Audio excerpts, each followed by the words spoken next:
तो राजस्थान में विधानसभा चुनाव से पहले कांग्रेस में फिर से एक नया विवाद शुरू हो गया। पूर्ववर्ती वसुंधरा सरकार में भ्रष्टाचार के आरोपों की जांच को लेकर पूर्व डिप्टी सीएम सचिन पायलट ने अपनी ही सरकार पर सवाल उठा दिए। पायलट ने कहा कि 4.5 साल में भ्रष्टाचार की जांच क्यों नहीं की, जबकि उस समय कांग्रेस नेता सदन से लेकर सड़क तक भ्रष्टाचार का आरोप लगाते थे। पायलट की मांगों का मंत्री प्रताप सिंह खाचरियावास ने भी समर्थन किया है। अब पायलट 11 अप्रैल को एक दिन के अनशन पर बैठेंगे।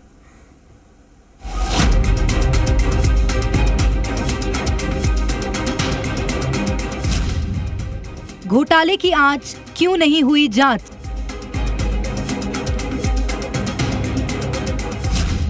वसुंधरा शासनकाल में भ्रष्टाचार पर एक्शन कब?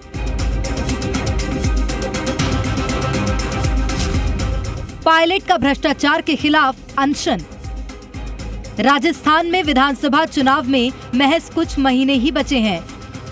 पूर्व डिप्टी सीएम सचिन पायलट ने भ्रष्टाचार को लेकर कांग्रेस की जीरो टॉलरेंस पॉलिसी को लेकर सवाल उठाते हुए बीजेपी शासनकाल में हुए भ्रष्टाचार की जांच की मांग उठा दी।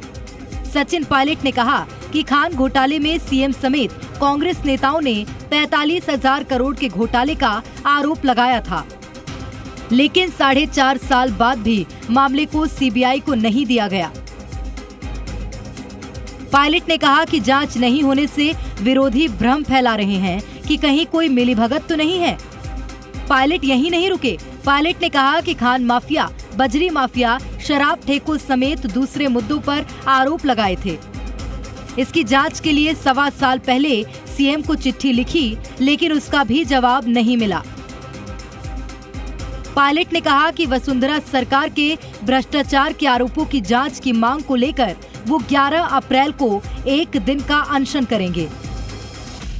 हमारे विरोधी इस भ्रम को फैलाने की भी कोशिश कर सकते हैं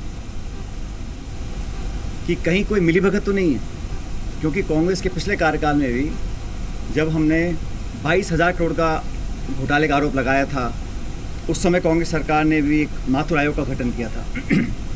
लेकिन न्यायालय ने कहा कि जो गठन हुआ है आयोग का, वो प्रॉपर तरीके से नहीं किया गया, उसमें कोई लीगल कमियां रह गई थी और उसको खारिज कर दिया।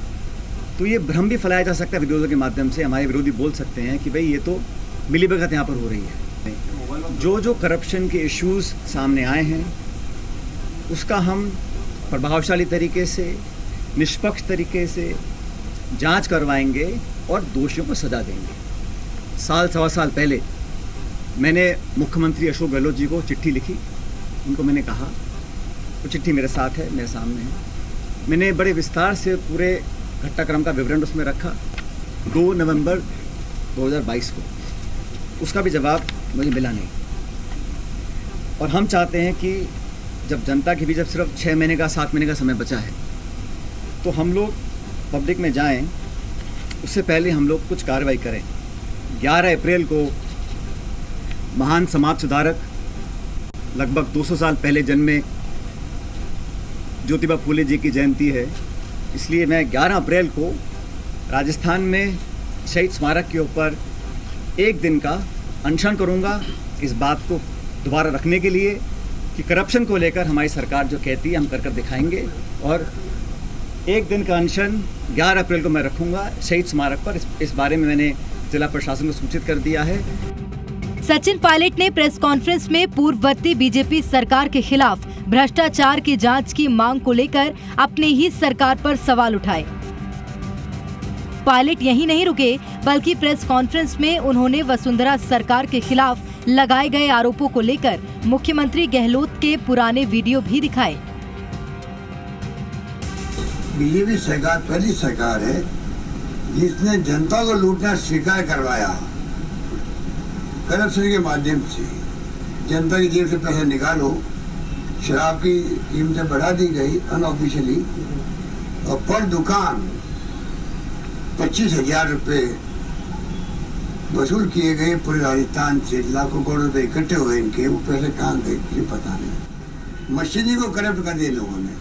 खुद के स्वार्थ में पैसा ऊपर तक पहुंचता था। खुद के स्वार्थ में शराब की जो रेट होती, फिक्स रेट होती है एमएसपी की, एमआरपी, उसको बदल करके आपने छूट दे दी कि आप जनता को लूटो। सचिन पायलट की मांग का कैबिनेट मंत्री प्रताप सिंह खाचरियावास ने भी समर्थन कर दिया है। खाचरियावास ने कहा कि सचिन पायलट पार्टी के सीनियर लीडर हैं। भाजपा शासन में जो घोटाले हुए उनकी जांच कराने की मांग कहीं से गलत नहीं है। उधर कांग्रेस के भीतर चल रहे इस गुटबाजी को लेकर बीजेपी नेता कर्नल राज्यवर्धन राठौड़ ने तंज कसते हुए कहा कि राजस्थान के अंदर किस्सा कुर्सी का खेल रचाया जा रहा था। बीजेपी पूरी तरह से एकजुट है। साहब ने क्या बात कही है? यही तो कहा कि बीजेपी के शासन में जो घोटाले हुए उनको लेकर हमने सबने डिसीजन लिया था, सरकार बनने से पहले इनकी जांच कराएंगे, सच्चाई जनता के बीच में लाएंगे और बीजेपी की सरकार ने घोटाले किए, वो सच्चाई सामने आनी चाहिए, दोषी लोगों के खिलाफ कार्रवाई होनी चाहिए। यही तो बात कही। आप खुद इस बात को जानते हैं कि मैं जब कह रहा हूं कि मैं उनकी आवाज़ के साथ लड़ा हूं सड़कों पर, और जो मुख्यमंत्री अशोक गहलोत जी वो भी उस वक्त इन मुद्दों पर बोल चुके हैं, उन्होंने आपको वीडियो दिखा दी है।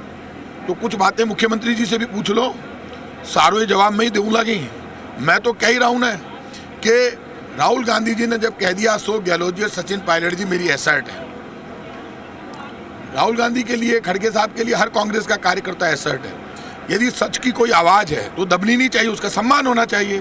ये इस समय इतने लंबे समय गुजरने के बाद में एक एक बच्चे को पता है कि राजस्थान के अंदर किस तरह से कुर्सी का खेल रचा जा रहा था, सत्ता का खेल रचा जा रहा था, और उस सत्ता के खेल में जिस जनता ने उन्हें सत्ता पे बिठाया उस जनता को पूरी तरह से उसका तिरस्कार करा जा रहा था। राजस्थान कांग्रेस के भीतर सीएम गहलोत और सचिन पायलट के बीच मुद्दों को लेकर तल्खी ये कोई नई बात नहीं है, लेकिन चुनाव से ठीक पहले पूर्ववर्ती वसुंधरा सरकार में हुए भ्रष्टाचार की जांच की मांग को लेकर अपने ही नेताओं के बयान को याद दिलाकर पशुपेश में डाल दिया। पायलट ने साफ कहा कि हमारी कथनी और करनी में फर्क नहीं होना चाहिए। जाहिर है कि पायलट इसके जरिए एक तीर से कई निशाने लगा रहे हैं। शशि मोहन शर्मा, जी मीडिया, जयपुर।